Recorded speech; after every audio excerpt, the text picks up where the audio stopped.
CORK City is on flood alert as the country braces for another massive storm. The warning was issued last night as the army was deployed on the streets to help with the massive cleanup operation in the wake of hurricane-force Ophelia. Council engineers are monitoring river levels and liaising closely with weather forecasters amid fears the region could take a direct hit from Storm Brian, which is expected to make its presence felt later today and tomorrow. A status yellow weather warning for rain was issued yesterday for Munster, Dublin, Carlow, Kilkenny, Louth, Wexford, Wicklow and Meath, and is valid until midnight tonight, with heavy rain expected with accumulations between 30 mm and 50 mm possible. City Hall said the latest estimate is that between 15 mm and 20 mm could fall in Cork City today. In addition, there is also a possibility of heavy rain on Friday, a spokesperson said.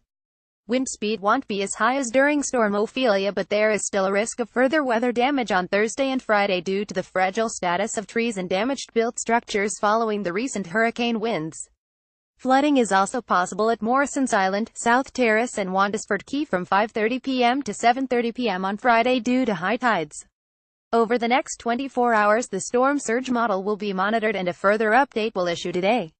Business and property owners in flood risk areas have been advised to be on standby to take precautions to protect their property.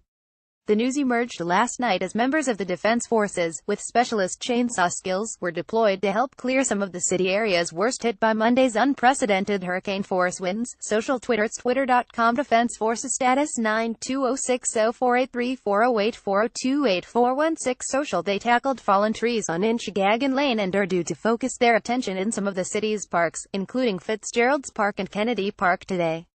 There was significant cleanup progress in the Center Park Road area where up to 30 historic trees, some over a century old, dating from the time Henry Ford established his first factory outside the U.S. in the area, were knocked by Monday's ferocious winds. Their massive root systems ripped up tarmac and pavement, leaving gaping 15-foot craters along one of the main access routes to the region's flagship GAA Stadium.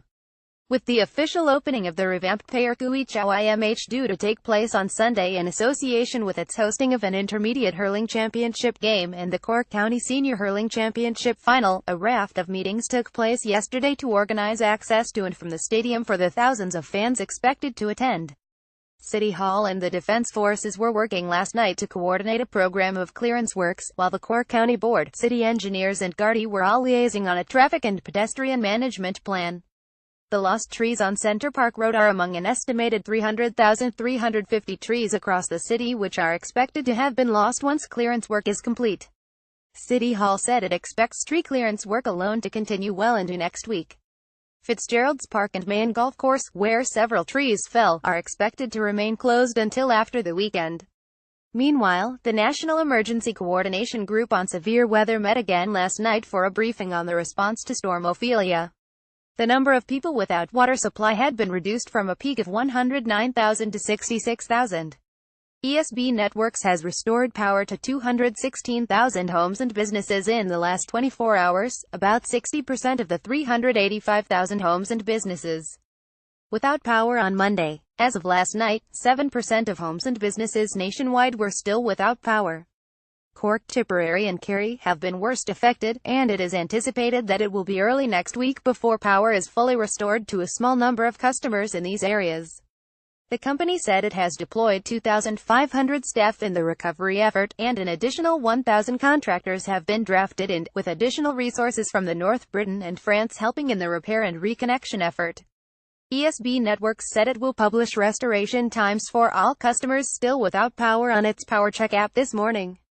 The Defence Forces deployed personnel and vehicles from the 3rd Infantry Battalion to Kilkenny to help with road clearance, and a 10,000-litre water tanker was dispatched to Kilmaganny in Kilkenny.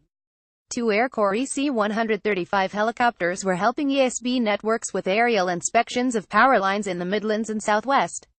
The operation is expected to continue today.